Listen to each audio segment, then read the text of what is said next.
வச்சு கோலம் போட மறந்திருப்ப. புத்தகத்தை தலைகீழா படிச்சிருப்ப.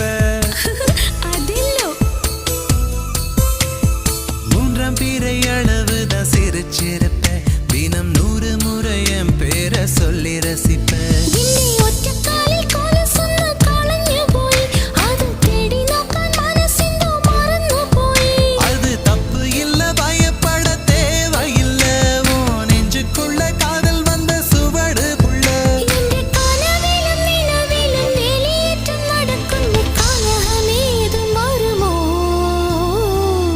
மனசுக்குள்ளே தாகம் வந்துச்சா,